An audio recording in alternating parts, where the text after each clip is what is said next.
Hello friends, क्या आप जानते हैं कि आप ठीक से सांस लेते हैं या नहीं? क्या आपका ब्रीदिंग पैटर्न करेक्ट है?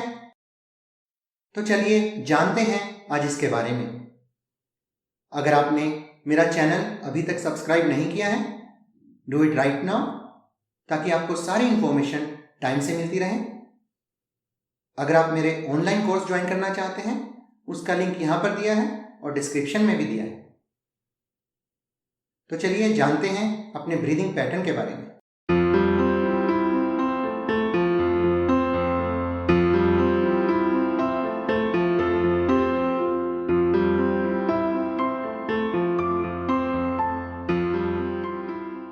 जी हाँ फ्रेंड्स, बहुत सारे लोग ये तक नहीं जानते हैं कि वो ठीक से सांस लेते हैं या नहीं।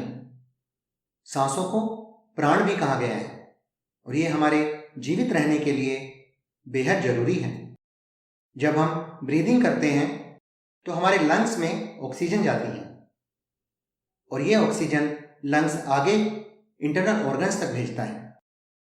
तो अगर हमारे लंग्स पूरी तरह भरेंगे नहीं तो आगे भी सप्लाई शॉर्ट हो जाएगी और हमारे मसल में पेन, टेंशन, ये सारी चीज़ें आ जाएंगी, जो कि एक स्ट्रेस रिस्पॉन्स है। तो इसका मतलब ये हुआ, जब हमारे लंग्स में अच्छे से ऑक्सीजन नहीं जाएगी तो हमारी बॉडी स्ट्रेस रिस्पॉन्स को डिस्प्ले करेगी। तो अगर हम ठीक से सांस नहीं ले रहे हैं तो हमारे लंग्स में भी ऑक्सीजन प्रॉपरली नहीं जाएगी। तो चलिए जानते हैं कि हमारा ब्रीदिंग पैटर्न क्या है। क्या हम शैलो ब्रीदिंग करते हैं या करेक्ट ब्रीदिंग करते हैं? उसके लिए आप अपना एक हाथ चेस्ट पर रखें और दूसरा हाथ अपने स्टमक पर रखें और रेगुलर तरीके से सांस लेना शुरू करें।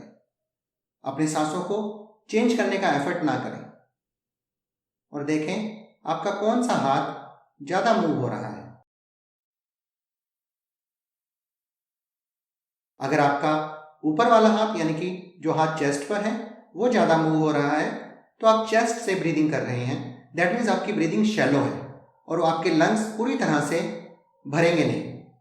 अगर आप पेट से ब्रीदिंग कर रहे हैं तो ये डायफ्रामिक ब्रीदिंग है, क्योंकि जब आप पेट से ब्रीदिंग करते हैं तो डायफ्राम ऊपर की तरफ जाता है, जिससे लंग्स में अच्छे से एयर भरती है और ऑक्सीजन आती है। अगर हम ठीक से ब्रीदिंग नहीं करते हैं, शैलो ब्रीदिंग करते हैं, तो हम स्ट्रेस, एंजाइटी में रहते हैं। तो अगर हमें स्ट्रेस और एंजाइटी से बाहर निकलना है तो अगर हम सिर्फ अपनी ब्रीदिंग को ही करेक्ट कर लें, ब्रीदिंग पैटर्न को ही करेक्ट कर लें, तो आप स्ट्रेस और एंजाइटी से भी निजात पा सकते हैं। डीप ब्रीदिंग तो और भी अच्छा है, जिसके बारे में मैं अपने अगले वीडियो में बताऊंगा। लेकिन अगर हम सिर्फ इतना काम कर लें कि हमारा ब्रीदिंग पैटर्न ही ठीक कर लें, ताकि हमारे लंग्स अच्छे से ऑक्सीजन को ले सकें और आगे भी ऑक्सीजन की सप्लाई प्रॉपर तरीके से पहुंचा सकें, तो सिर्फ एक ब्रीदिंग को करेक्ट करने से ही हम स्ट्रेस और एंजाइटी से दूर रह सकते हैं। तो इसे आज से ही स्टार्ट कीजिए अपनी ब्रीदिंग को करेक्ट तरीके से करने के लिए। Thank you, God bless.